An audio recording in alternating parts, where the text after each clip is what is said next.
Welcome, everyone. Good afternoon. My name is Nadia Gosti, and I'm the Associate University Librarian for Special Collections here at Washington University. And I want to thank you all for joining us today to learn more about our efforts to repatriate volumes from the Brisman collection to their rightful owner, the Library of the Jewish Museum in Prague. The Brisman collection came to the libraries in 1972 and contained approximately 3,700 volumes, including many early Jewish printed books. In 2011, the libraries was awarded a grant from the Litor Foundation to catalog the collection, and the careful cataloging work done by Will Soul, Shelley Caston, and Masha Sapp enabled the collection to become discoverable worldwide. Through their work, enough provenance information was made available that then enabled us to identify the confiscated volumes and ultimately do the right thing and return them to their home. I'm very excited that we can explore this topic further today with our esteemed panel, and I would like to thank our moderators and speakers for joining us and sharing their expertise, and a special thank you to our curator of rare books, Cassie Brand, as well as the other library staff, including Masha Sapp, Brian Henderson, Danielle Creech, Joy Novak, AJ Robinson, Allison Carrick, Tim Husky, all for making the event possible and the repatriation possible. And now it's my honor to introduce our moderator, Dr. Erin McLaughlin, today. She is a professor of German and Jewish Studies and Vice Dean of Undergraduate Affairs at Washington University. Her research and teaching interests are in the areas of Holocaust literature and film, and German Jewish literature. She is the author and editor of an impressive number of books and articles on subjects including the generational discourse on the Holocaust, the narrative structure of Holocaust literature and film, perpetrator representation and perpetrator trauma, and ethical questions related to Holocaust representation. With Annika Volk, she created a year-long first-year Ampersand seminar on the Holocaust that culminates in a study trip to Holocaust-related sites in Germany, Poland, and Lithuania. So we're honored to have her here today, and so welcome. Thank you. Thank you, Nadia, and thank you all for coming out to this event. It's super exciting to talk and learn about this collection. So I'd like to introduce our speakers. We have three of them. Our first is Annika Volk. She's the Georgie W. Lewis Career Development Professor and Associate Professor of History at Washington University. Her research and teaching interests include World War II and the Nazi genocide, migration, nationality policies, and oral history in the former Soviet Union and Europe, and she has published many articles and book chapters on related themes. Her book, Pioneers and Partisans, An Oral History of Nazi Genocide in Belarusia, which was published in 2015 with Oxford University Press, weaves together oral histories, video testimonies, and memoirs to show how the first generation of Soviet Jews experienced the Nazi genocide and how they remember it after the dissolution of the USSR in 1991. A current research project is devoted to the long aftermath of the Holocaust and World War II in Belarus. Our second speaker is Hillel Kival, who is the Gloria M. Goldstein Professor Emeritus of Jewish History and Thought at Washington University. His research interests focus on Jewish culture and society in Central and East Central Europe in the 19th and 20th centuries. They range from pathways of Jewish acculturation and integration to the impact of nationalism and ethnic conflict on modern Jewish identities, and from cross-cultural conflicts and misunderstandings to the discursive practices of modern anti-Semitism. In May 2022, he was awarded the Silver Medal of the Faculty of Arts from Charles University in Prague. And our third speaker is Cassie Brand, who is curator of rare books at Washington University, where she works with an amazing collection of books spanning from 3000 BC to the present, including the Shimeon Brisman collection in Jewish studies. Her research focuses on the intersection of the book as a physical and cultural object which she regularly integrates into classes and events. Prior to Washington University, she held positions at the Library of Congress, the Folger Shakespeare Library, the Lilly Library, and Drew University. She is also working on a PhD. Her dissertation, which is in progress, is titled How Books Became Rare, The History of Special Collections in America, 1880 to 1940. So please welcome our panel of speakers. And we'll start with Professor Bell. Thank you, Erin, for this introduction. And thank you for organizing this event. It was one of the more cheerful events related to the Holocaust I even think of. And I'm really glad to see all of you here, including some former students. One of them is actually much more an expert on what I'm going to say than I am. It's kind of word in the back if you want to know. And I'm also really happy to be on a panel with my two colleagues, especially as you heard, Hillel is retired. And so that's probably a great opportunity to celebrate. So when we're thinking about the repatriation of books or other cultural assets, they're often related stories, I think we're looking at part of a larger effort and discourse about repair. And repair, in this case, related to the Holocaust, often is being discussed as something related to the individual experiences of loss, of trauma that people have experienced. So often we talk here about issues related to reparation and compensation. But we also talk about the return of property that was either destroyed or stolen or otherwise disappeared. And so that's something that's often discussed as a part of the restitution effort. So I want to give a little bit of context to the history of restitution today, but also ask you to keep in mind that really this is a larger conversation about how to repair, how to address damage, how to address injury and trauma that has been produced, in this case, by the Holocaust. But as we also will see in the more recent discussions, we also talked about property that was stolen during colonialism or during the settlement of what is now the United States, for instance. So I'll make some comments about that as well at the end. So again, we're talking today primarily about the Holocaust, also the Nazi genocide, which first of all, of course, is often used, the term is used to talk about mass murder, about the destruction of more than 6 million people, including Jews, but also Roma, people with disability, homosexuals, and other groups. But we're also talking about the destruction of a cultural heritage. Very concretely, this refers, of course, to buildings, cemeteries, Jewish cemeteries in particular. So there's two dimensions to the Holocaust. It's both the killing of people, the destruction of a people and other groups of people, but also material destruction. And so in that case, the robbery of cultural objects and artifacts like books has to be studied somewhat separately, but always in relationship to the mass murder. And so when we're looking at the fate of cultural assets or artifacts and how they were kind of included in this genocidal effort, we're looking at a variety of ways in which things disappeared or were taken away. One of them was, for instance, when Jews were basically forced to sell artworks, so books, to finance immigration, to rescue themselves, to leave the German sphere of influence. We're also looking at very concrete looting and plunder, especially in the occupied territories, but also in Germany, in Nazi Germany in the 1930s, many Jewish assets were literally just taken away when people barged into people's homes, for instance, during the night of pogroms in November 1938. But we're also looking at a very systematic effort to confiscate and quote unquote Aryanize. So to make property Aryan, take it away from Jewish families, from Jewish owners, in order to enable Germans to make a better life, to own businesses, for instance. But also, and that's one aspect that I was thinking about very concretely as we're looking at books here. The Nazi regime had a very interesting, so to speak, campaign to build research institutions that would investigate the so-called Jewish question from their perspective.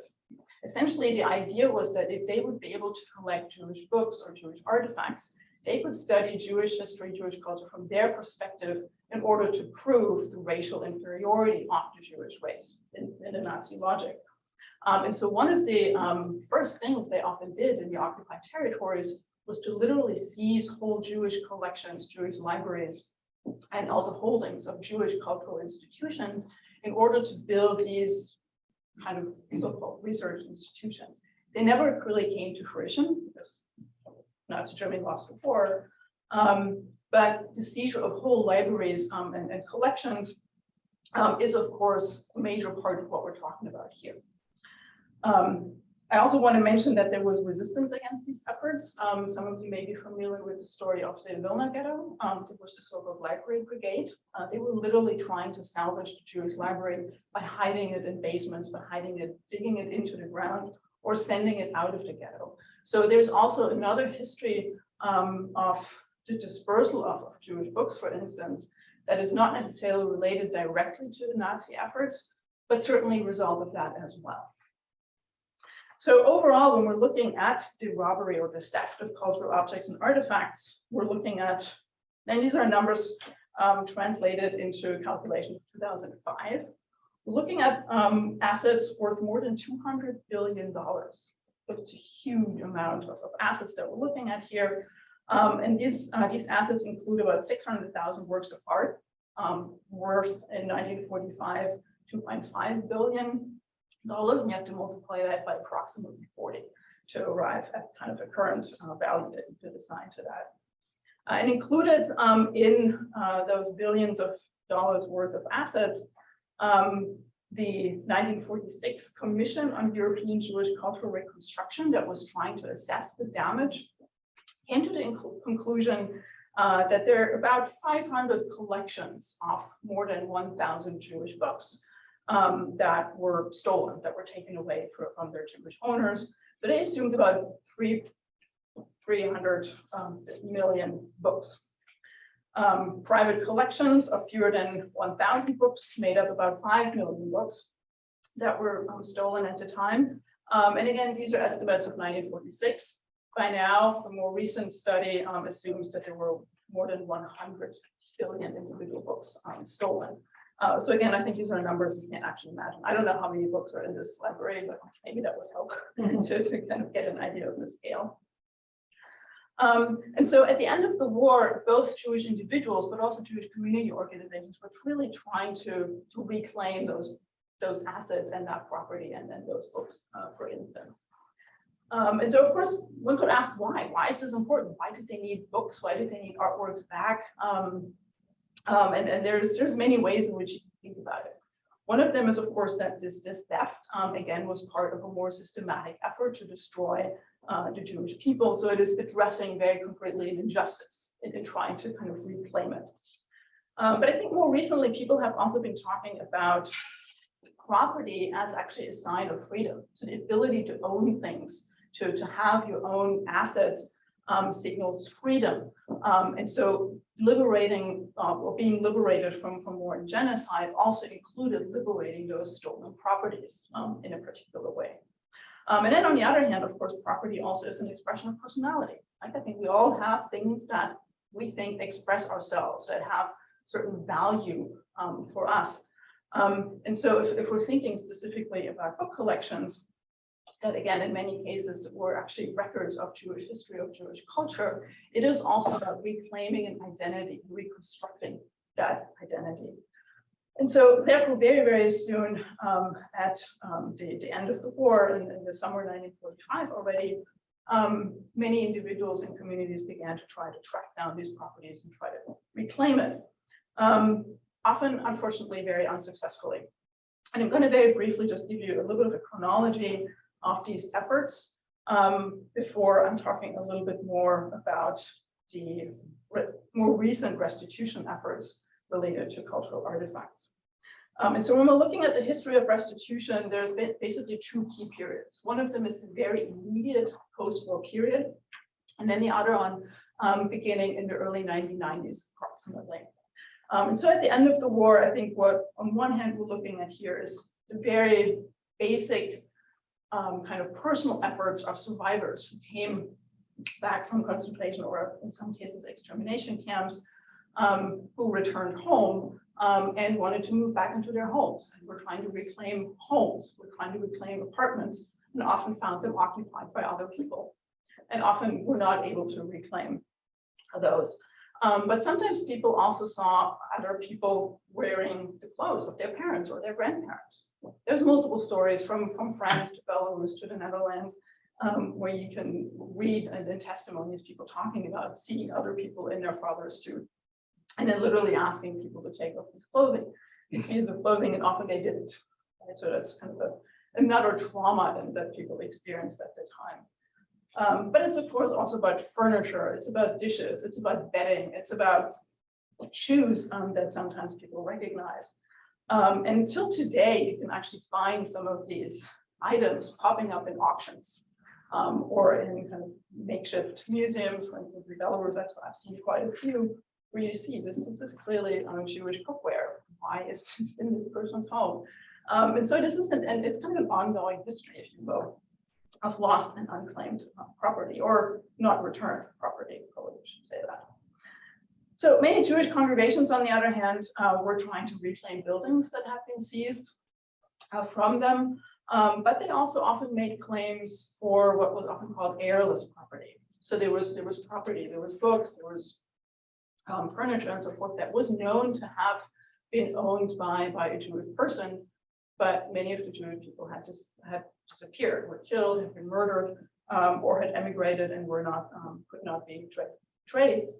And so in many ways, these heirless properties were given, if the Allied occupation authorities were involved, to these communities, to congregations, in an effort to help them rebuild their communities.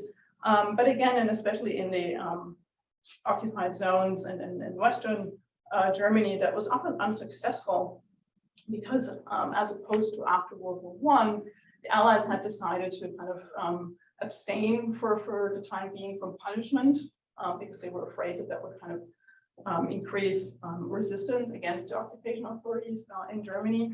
And so restitution was an issue that was kind of postponed to later years. Unfortunately, it never really happened up until, again, the 1990s, when, of course, many former Jewish owners had passed away, because it's been a long time.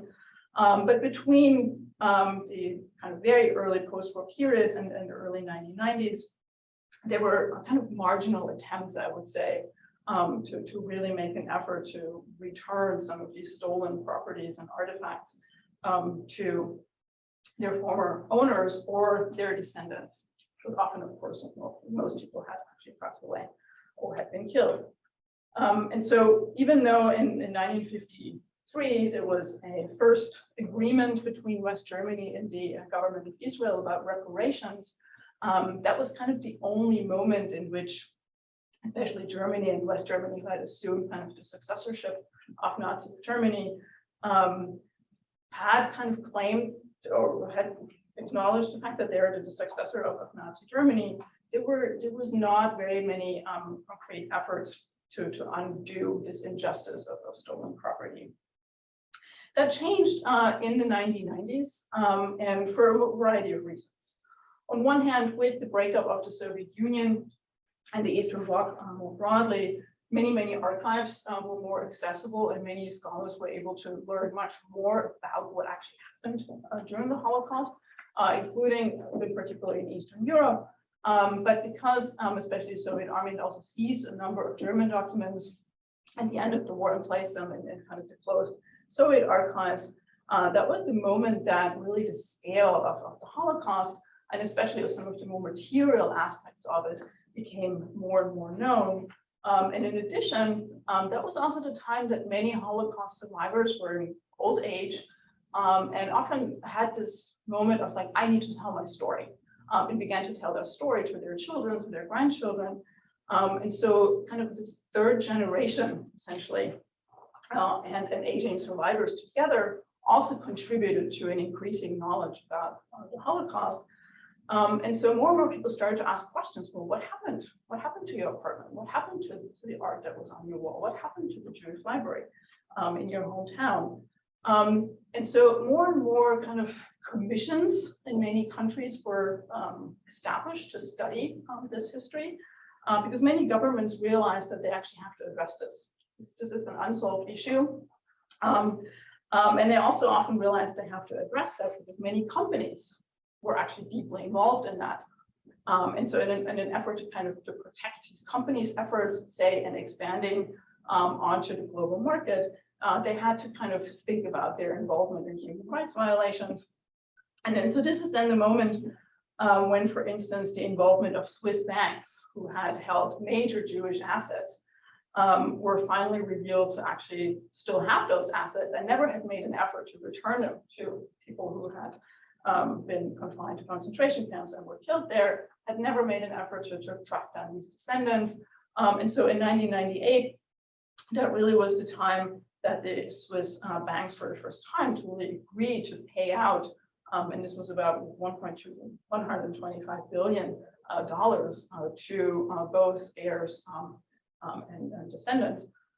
And so this was kind of the first moment that the magnitude of the material theft really became known and knowable in other ways.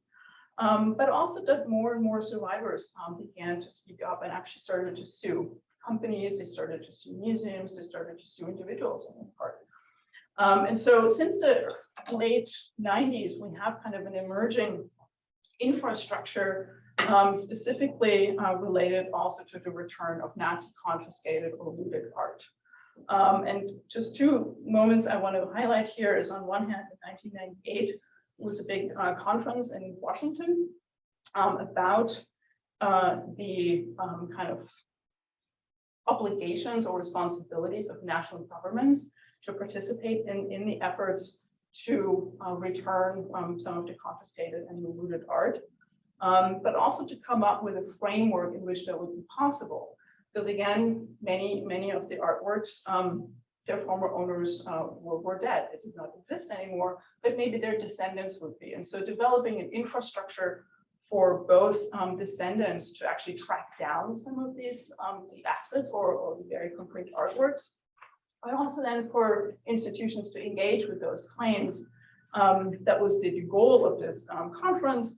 And in a way, it actually was the first time that there was an acknowledgement that the theft of cultural assets was actually systematic policy, and it was not just kind of a random, brutal expression of violence committed by individuals, but it really was a systematic effort on the part of the Nazi government, which provided much more legal standing, so to speak, for these former owners.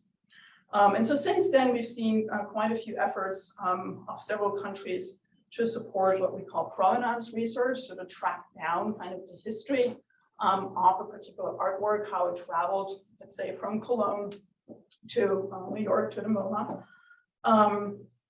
But this conference was not kind of a binding kind of framework. It doesn't bind anybody to anything. There's no obligation.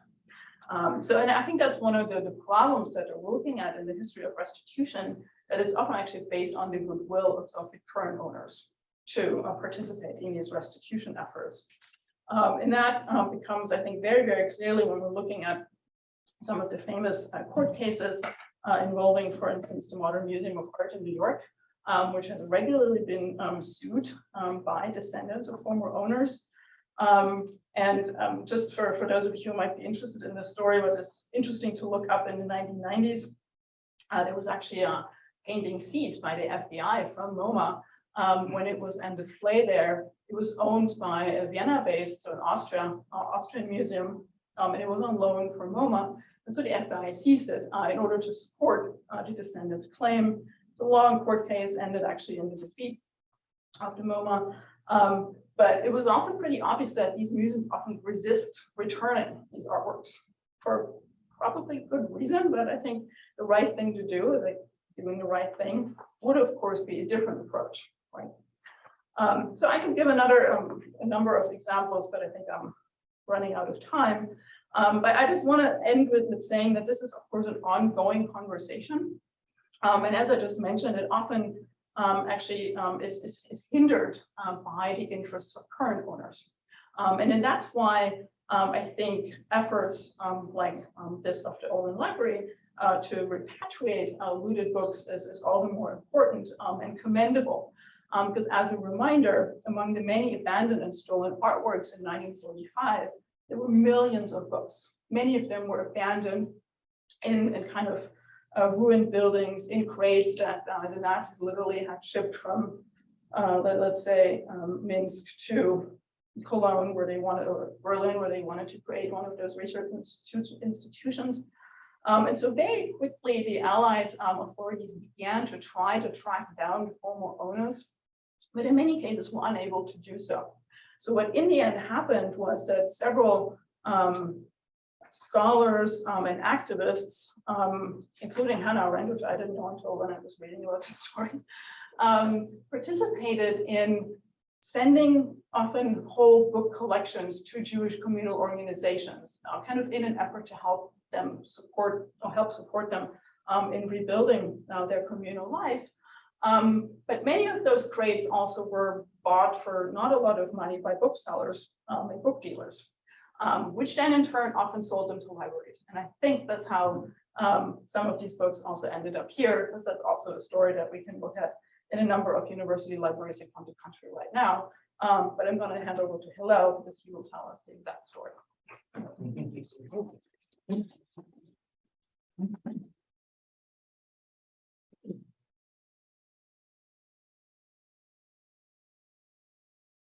Thank you, Annika, and good afternoon, everyone.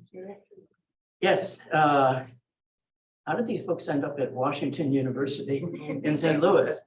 And the request, as you probably know, was made for these books was made from Prague in the Czech Republic by one of the curators of rare books at the Jewish Museum of Prague. So it does turn out that this is very much a story about Prague. It's a story about the modern history of the Jewish community of Prague, Bohemia, and Moravia. It's a story about the modernization of this community over the last 2 centuries, its destruction during the 6 years of the German occupation, 1939-1945, and its eventual, somewhat slow reconstruction and rebuilding after the war. It has many other fascinating aspects to it. In fact, this is a story, a micro-history, if you will, that intersects at fascinating points with modern Jewish history from the 18th century to the present, with international Jewish rivalries and Jewish politics, with the emergence of the State of Israel in the 1940s, and the creation there of what people wish to be a new center of a living Jewish culture and scholarship in the form of the University and National Library, by the way, which has only reopened this year as the National Library of Israel. So let me, if you will allow me, let me give you some of these interesting details. Let me mention at the outset that there is a myth about the origins of the Jewish Museum in Prague, that it was in fact created by the Nazi occupiers of the Protectorate of Bohemia and Moravia, as it was called at that time, in which who were assembling artifacts and books and religious objects, etc., from Jewish communities throughout the Bohemian lands, sending them to Prague and having them and ordering Jewish scholars to organize them, catalog them, select the best materials, for the eventual establishment of a museum to the extinct race, which is one of the favorite phrases of this story. That's not true. It's not true, but the ways in which it is wrong are interesting. So let's start with that. The books which Washington University has recently shipped to Prague for preservation, cataloging, and photographing and digitizing. There's some 35 books. I think that Cassie will be talking more about them. They all, or almost all of them, bore the markings, stamps, and bookplates of the Library of the Jewish Religious Community of Prague. Sometimes in German, sometimes in Czech, depending on when the stamps were made. And this library actually has its origins in the increasingly rapid cultural modernization of Jewish life in the Bohemian lands, which had social aspects and linguistic and educational aspects, and in which Jews were tutored by the imperial state into how to be good citizens and how to be useful and productive to the state. And so the first thing they needed to learn was to stop speaking Yiddish and to learn proper German. And this was one of the steps along the way. Over time, from 1780s to the 1860s, in fact, these German Jewish schools did their job and produced modern subjects of the Austrian state. The children of whom were fluent in the high culture of high German culture. They often spoke numerous languages, including Yiddish, much to the chagrin, perhaps, of state officials.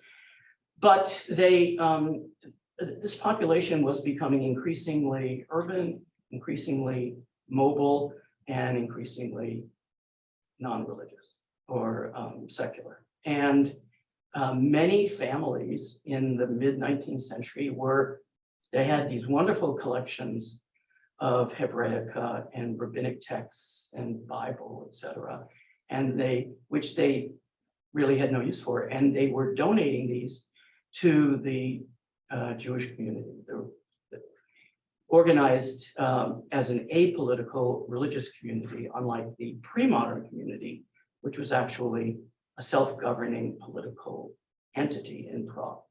And one of the largest of these collections were some 3,000 to 4,000 volumes and manuscripts willed to the community library or to the community by the late Chief Rabbi Solomon Judah Rappaport on his death in 1867.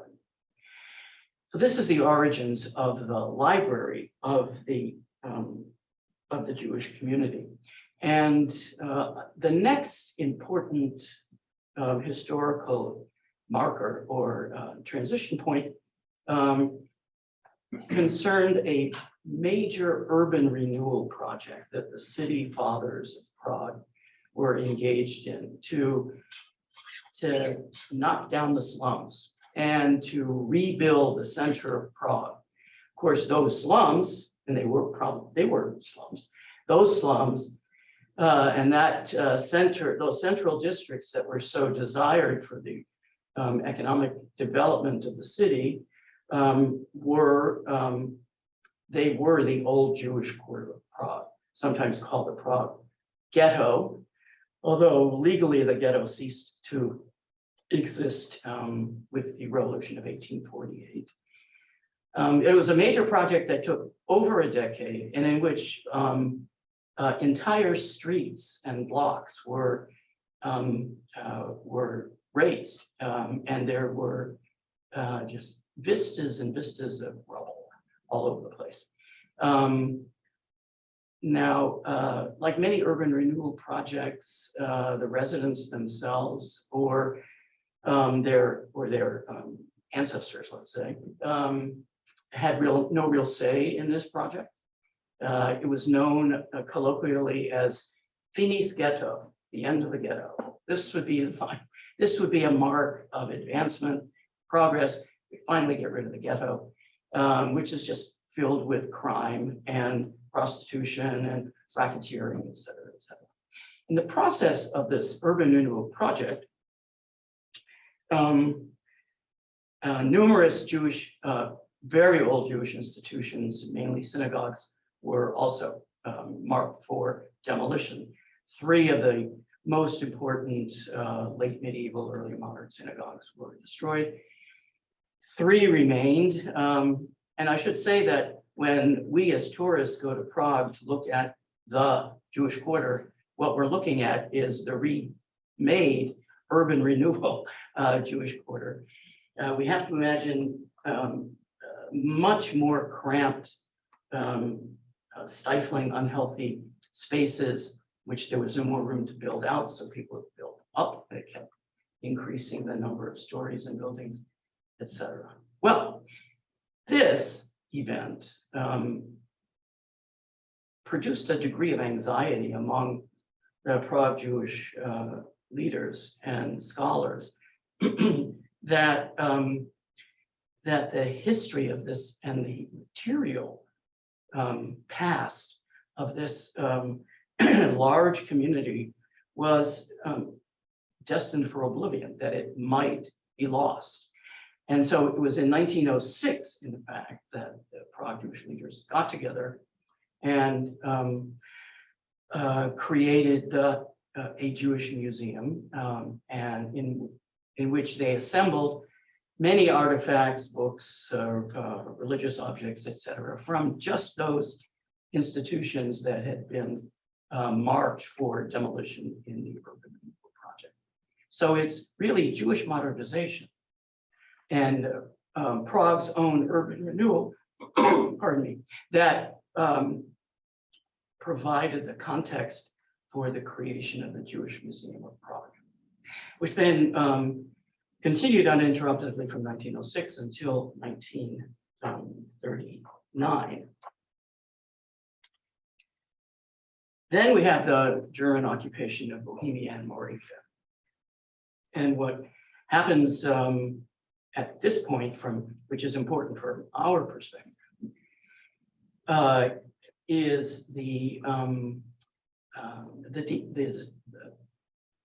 destruction of hundreds of small communities in villages and small towns and eventually larger towns throughout the protectorate, and their deportation, the deportation of their Jewish inhabitants, both to Prague and to other urban centers. In the process, the material artifacts of those communities were also assembled, hence and they were then transported largely to Prague, where they were kept in warehouses. If you ever read some of the fiction of the writer Jiří Weil, he has some wonderful descriptions actually about how the museologists and librarians and archivists from the Jewish Museum were requisitioned essentially to go through all of this material and to catalog and preserve it. They were also, at least according to Weil's fiction, they were encouraged to create some exhibits of how Jews really lived for the SS and other German officials.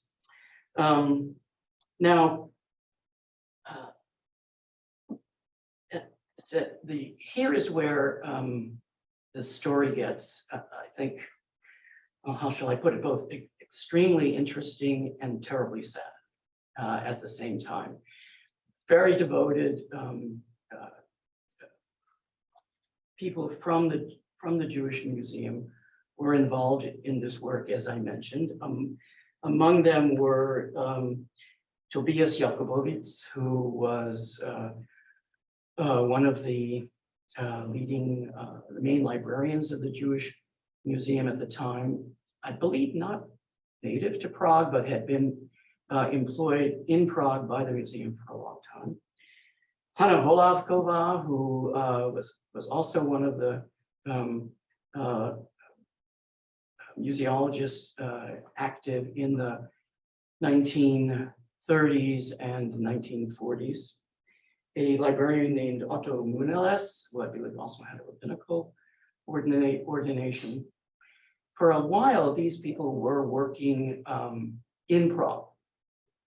But as the Jewish population of Prague was emptied out progressively over the early 1940s, so sometime after 1942 or 43 perhaps, all of this material was transported to the ghetto concentration camp of Theresienstadt, Terezin in Czech. And the staff of the museum was also transported to Terezin, where they continued their work. They continued to work with this material and to preserve it and organize it as best they could. Not all of this staff survived.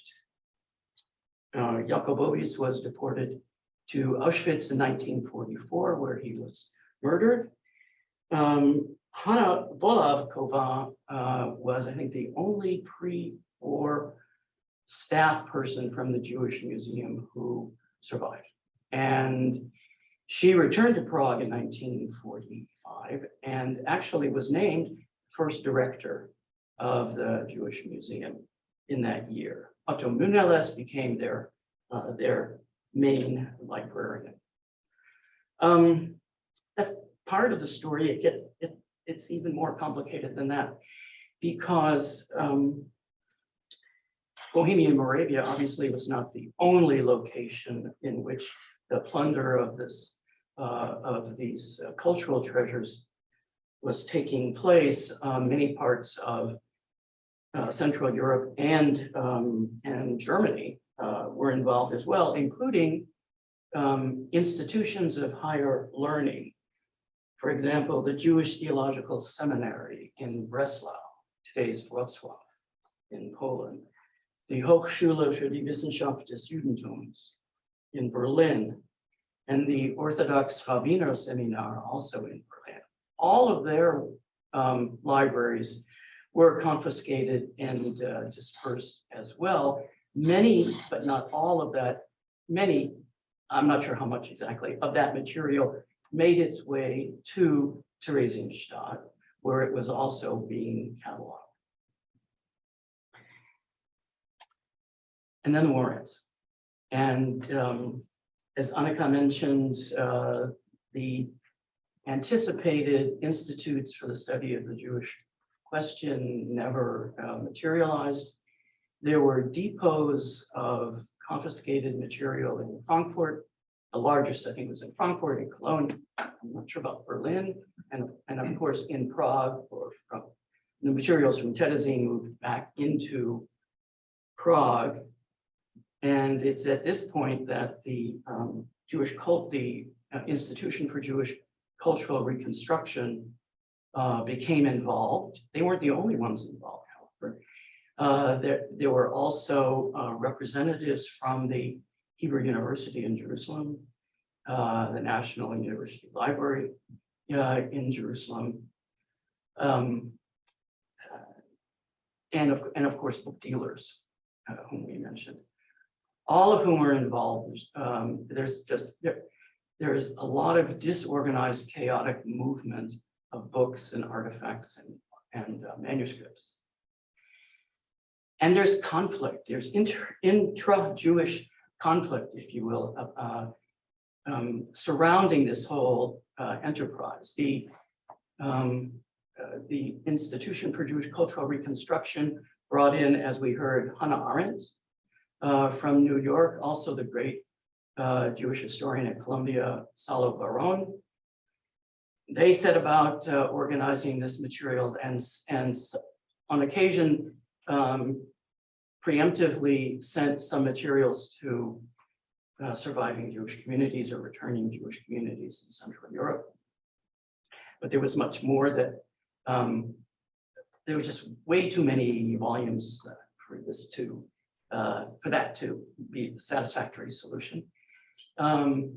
And then scholars from the Hebrew University, the great historian of mysticism, Gershom Scholem, came to Prague and some of these other depots.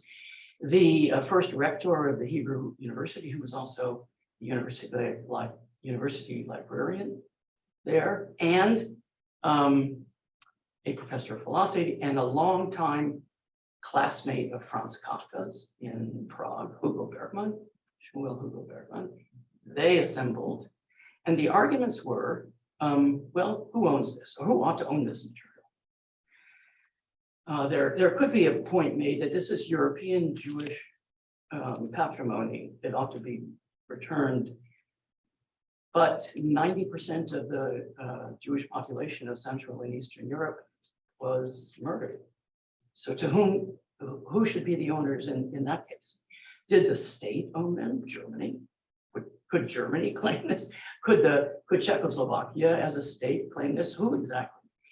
And so Salo Baronin and the Jewish cultural reconstruction people favored moving it to the institutions of higher learning in North America. But Hugo Bergman, Gershom Scholem, and others said, wait a minute, there is a Jewish national movement, Jewish national rebirth in Jerusalem.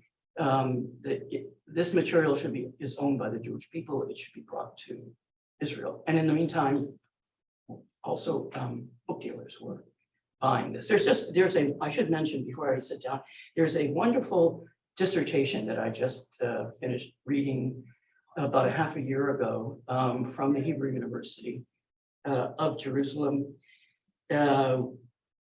about just this struggle. And it reads like a mystery. It's fantastic. Yeah, so I liked it very much. The reason, and so how did we get it? Well, there was a book dealer in Jerusalem who was emptying his inventory. He was going out of business. And apparently he had 33,000 volumes of Judaica to sell. And the bibliographer in Judaica at UCLA, Shimon Brisman, bought them. There was some organization by other members of the faculty at UCLA. There must have been some private money involved. They brought this material to the United States. Most of it was donated to UCLA, but there were duplicates and other volumes that UCLA didn't take, and we bought this material in the 1970s, right? 1972. So from Prague to Terezin to Jerusalem to St. Louis and back. Yeah.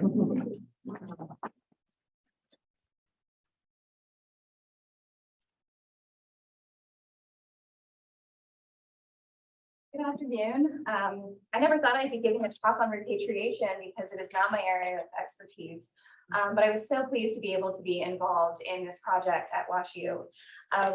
The library was contacted back in January of 2001 by the curator of rare books at the Library of the Jewish Museum in Prague, Ivan, and he was just trying to track down some provenance information on some books. And for me, as curator of rare books, this is an unusual request, so I didn't think anything of it. I get quite a few requests from people trying to track down what used to be in this library. And so I started working with him. He had identified, I believe, 27 books with the German stamp of the Library of the Jewish Religious Community. And I was able to identify more books with the Czechoslovakian stamp so that we could have the complete set together. And I agreed to send him photos so that he could verify that these were in fact originally from that library. One morning, reading my email, I received another email from him starting to talk about repatriation. with a promise not to sue us. Now, that is a better way than coffee to wake up in the morning.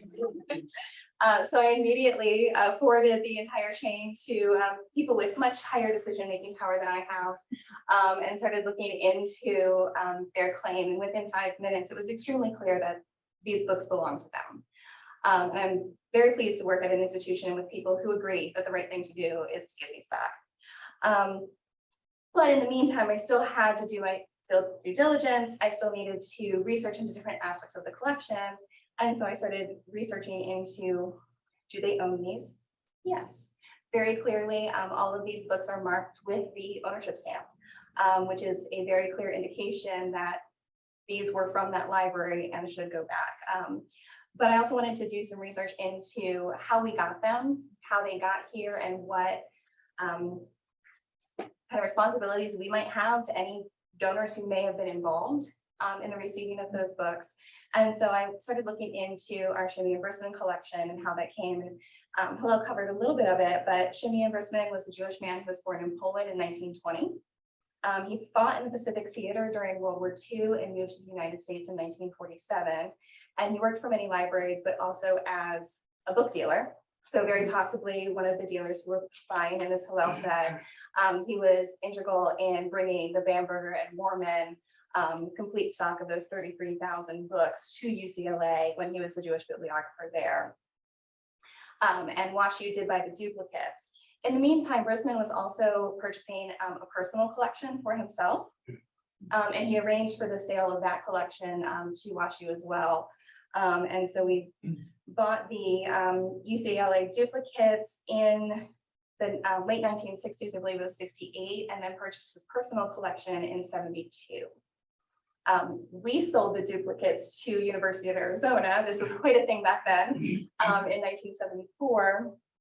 And the UCLA duplicates and his personal collection have kind of been mixed together and have been conflated into what we refer to as the Brisman collection. I was able to find out that we paid $30,000 over a period of 5 years, which was quite great for that amount of books. And there were 100 cartons of books that were shipped from LA to St. Louis in February of 1972. I was also able to find out that we were not able to raise any donor funds for the purchase of the books, which actually made it easier because we were not beholden to any donor agreements for these books, and we were able to repatriate them without having to kind of convince donors that it was the right thing to do. So Nadia also mentioned the cataloging of these books. So she mentioned in 2011, we were given a grant for the cataloging, and it was because of that that the repatriation was made possible. We don't normally note every single ownership marking on all of our books, especially if they're not early printed books before 1800, but that work was done so that we were able to pull these books back together, figure out which ones belong to the Library of the Jewish Museum in Prague, and get those back. So after doing all of this research, we were able to go back to Ivan and say, yes, we would like to repatriate these. But it was still quite a process. There was our lawyer involved, of course, with our memo of understanding in order to make sure all of our T's are crossed and our I's are dotted. And part of that memo of understanding includes that if we find any more books in the future, those also belong to the library and they will be sent back as well under that same agreement. The Library of the Jewish Museum has also agreed to digitize the books and provide us with those files so that we are able to keep them as part of our collection and as part of the history of that Brisman collection overall, and still provide access to them while the originals are returned to their rightful home. So I'm very pleased to say that we sent the books last year. They arrived safely in August, and the digitization is underway. And the end result is that we returned 30 volumes containing 33 titles.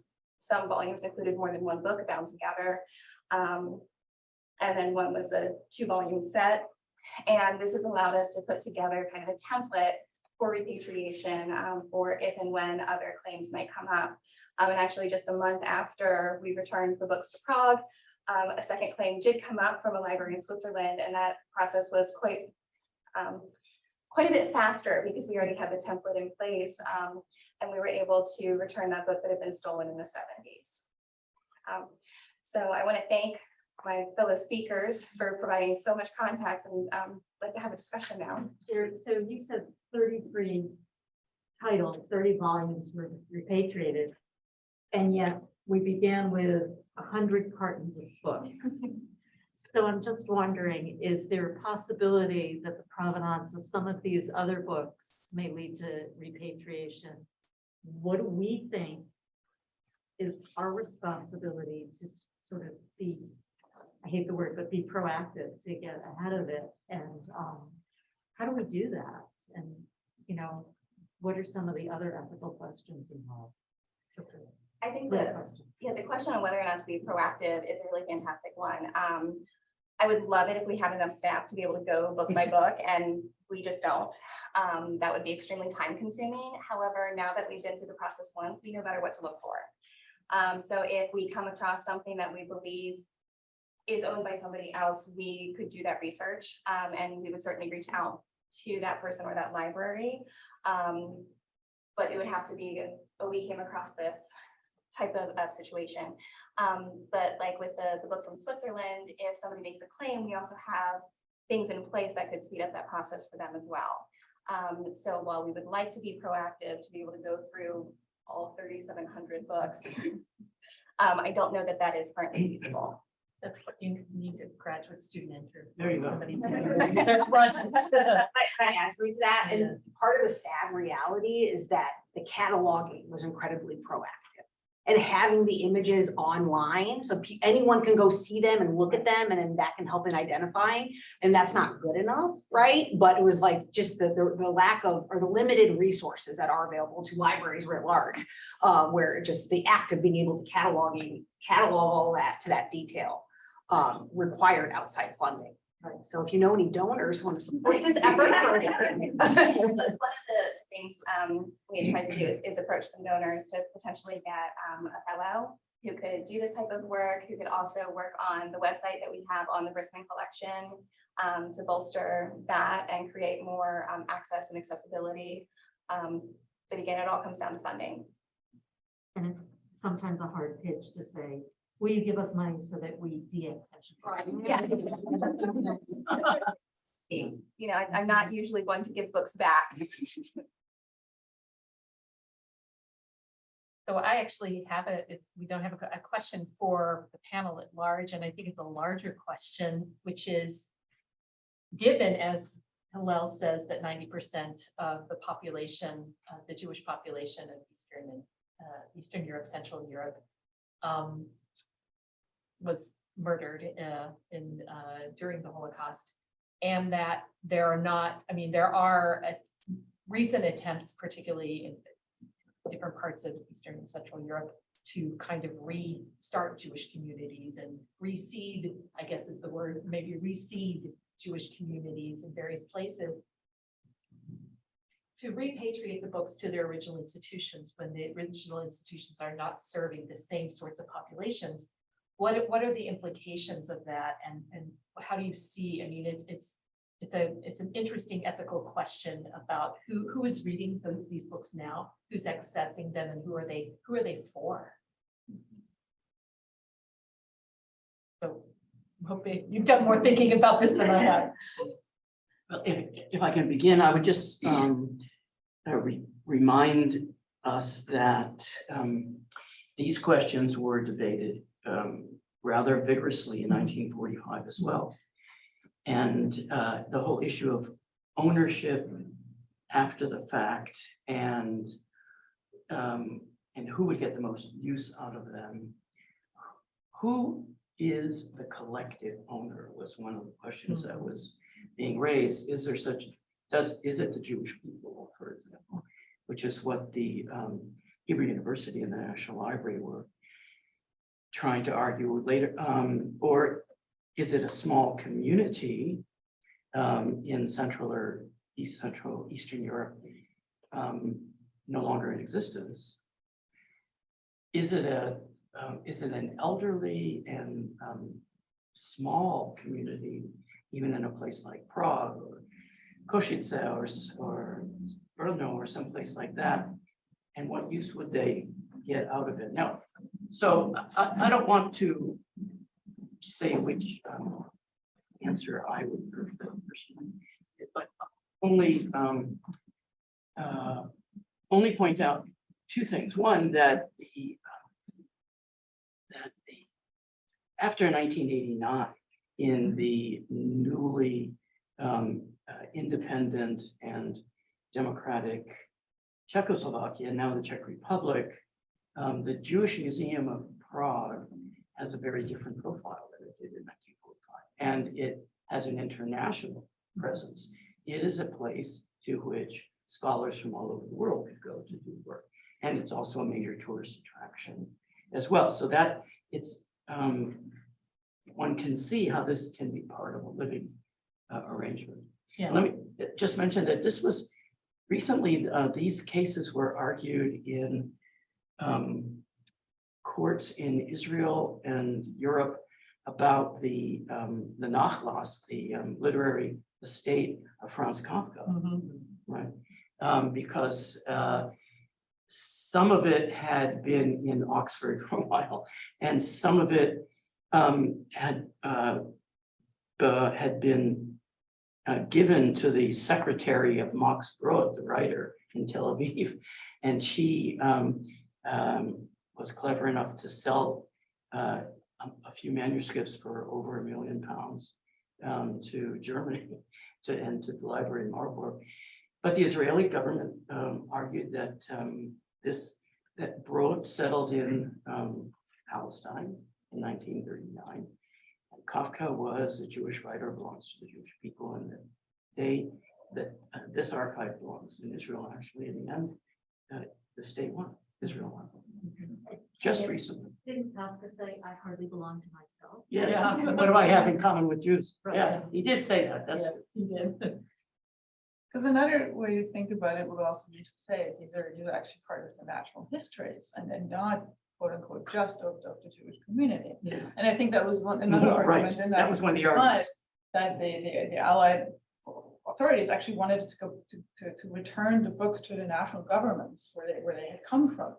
Because they said this is national property, basically. So I think there's also this other perspective where you could say, rather than think about it as a particular only Jewish heritage, this is kind of a more national heritage. And that there it gets tricky because many Jews did not feel accepted in those nation states. Or those nation states participated Yeah. precisely in the genocide, so. So and that's it's a difficult question. I don't have a good answer, but this is where digitization can really help. yes. We'll be receiving the digital files so that we can still provide access to our Jewish community and our research community. But through digitization, we could also create facsimiles. And some of those are really well produced where it's still the same size and feel and even the texture of the paper as the original book. And that can be kind of a good middle ground where you figure out who gets the original, but still provide access to others. So that begs the question, what are these books about? Huh. Can you tell me? I'm curious, That's right. What are the books? You looked into that. I took a look at a number of covers and title pages, and some of them are as old as 16th century imprints. So are they Many, Hebrew? oh, it's all in Hebrew. Oh. Well, what I saw was all in Hebrew, and it goes as far as the mid-19th century.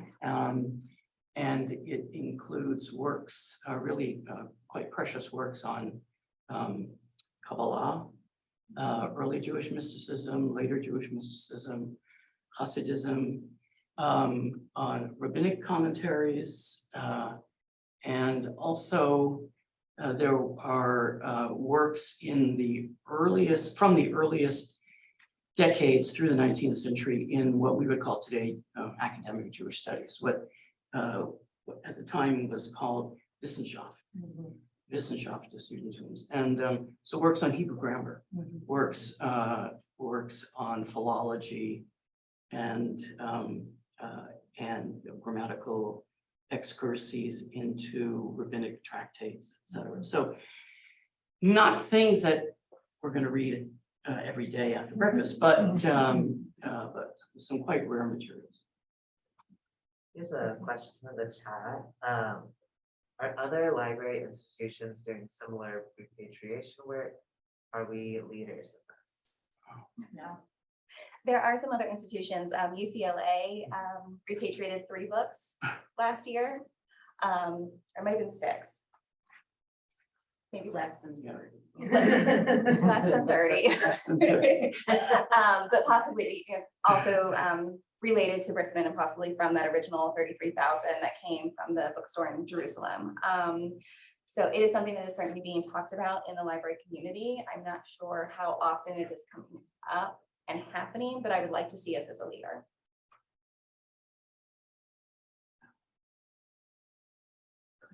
Yeah, I was curious about learning more about like the life of the books interesting chat.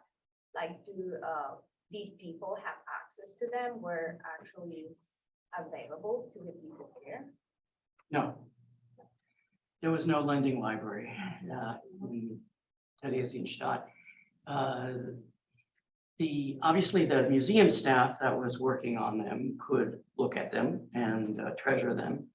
But it did not add to the spiritual life of the inmates of the camp. It was just really like it was located there and they were working with that there. Correct. Well, in fact, as I understand, Yeah. communal spiritual life was done in pretty much clandestinely. Right. It was not allowed to, intellectual and spiritual life, I should say. Yeah. It was not allowed to exist officially, so it was done clandestinely. And books were not really available. Yeah. I have another question from online. Was this the first time the library had to repatriate books? As far as I know, yes, and certainly my first time. I'm not aware of any other. Yeah, one of my theories is that the pandemic gave people a lot of time to do this kind of research, start tracking down these types of books, which I think is really wonderful. Because to have 2 back-to-back so closely means that it feels like there's something going on.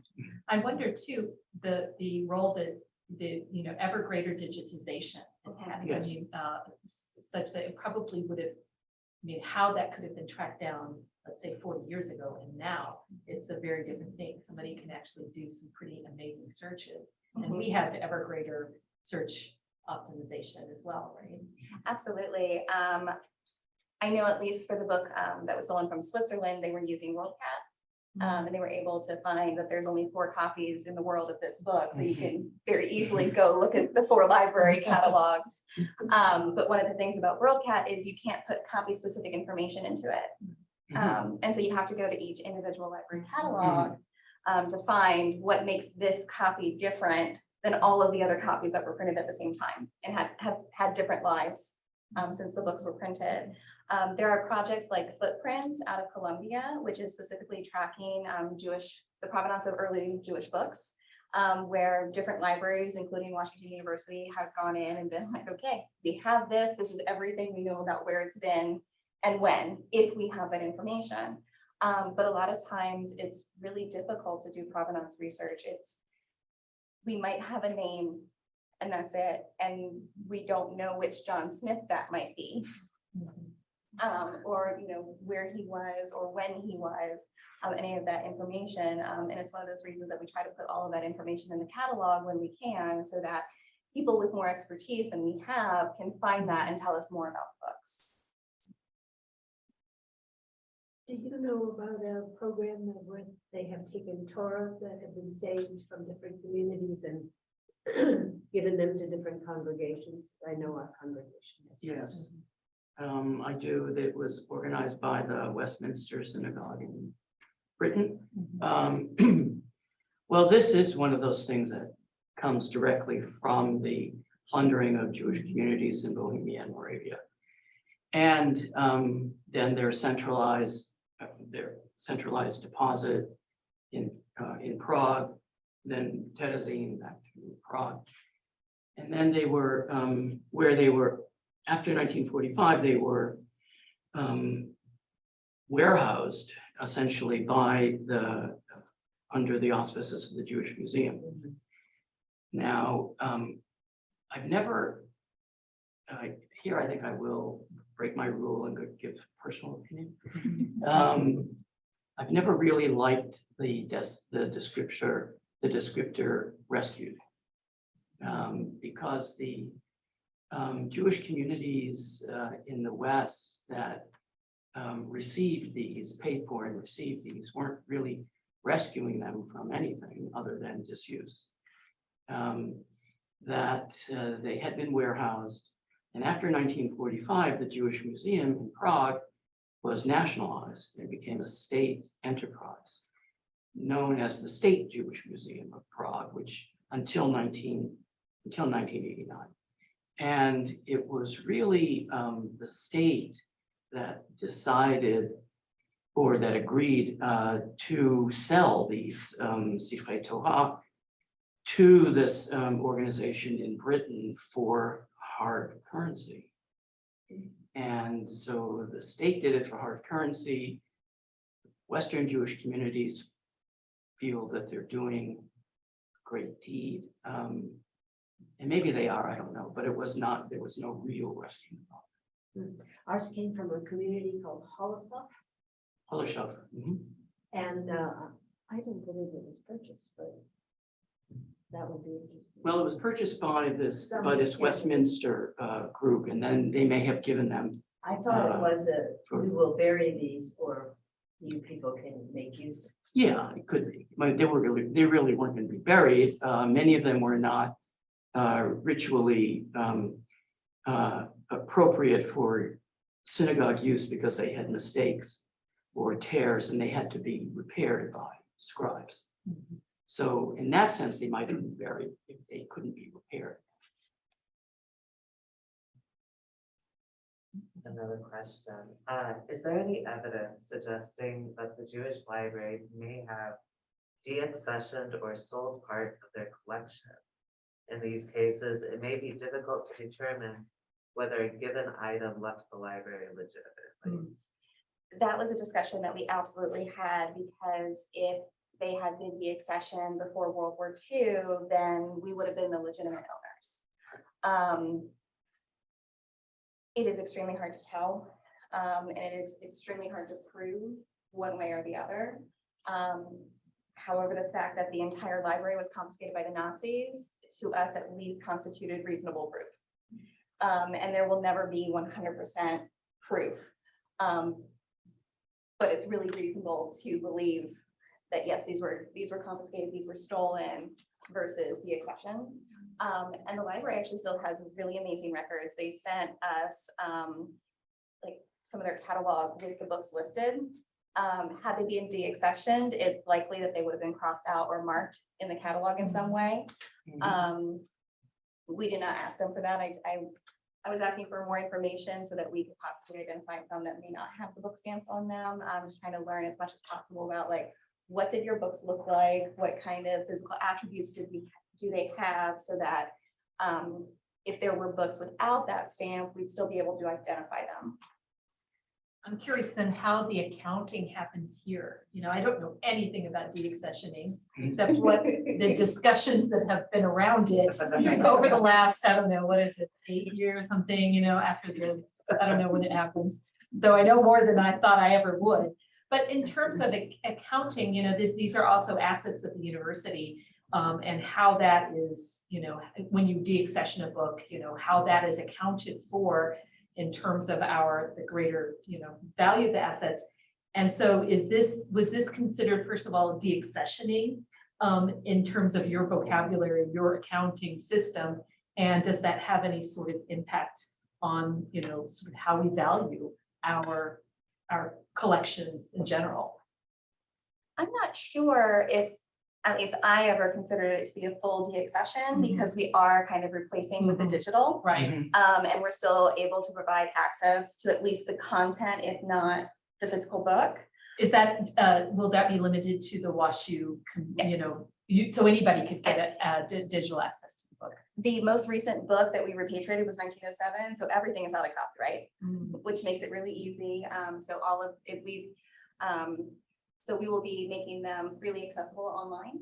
to anybody who wishes to see them, and they will be fully cataloged in our catalog with notes, saying that the original has been returned to the Library of the Jewish Museum in Prague. That way people, if people are interested in learning more about this book and seeing the original, they know where to go to find it. And we can trace a bit of that story. We did the same. We were able to digitize the book that we repatriated to Switzerland as well. And so we're just trying to keep those digital copies because the books are still part of the story of the collection that they were in, even if they weren't rightfully in that collection. So it's not a physical, it's like a physical deaccessioning, but it's Yeah. still, so it's not quite that. But I mean, does that have any kind of like, in terms of how we value our collection and I'm curious, did you have to like report this to the IRS, you know? So, the way that we, and this is like probably more information that you guys want to know, but in terms of any, we're a nonprofit, unless we're taking something in for investment purposely to turn around and sell it. Right. There's replacement value for insurance purposes, but we have about 70,000 books in special collections here, just in the Olin Library, not including West Campus. It was just a tiny. Yeah, we have a blanket policy that, I wish we had appraisals on everything, but we don't. But yeah, so luckily it didn't affect anything in that.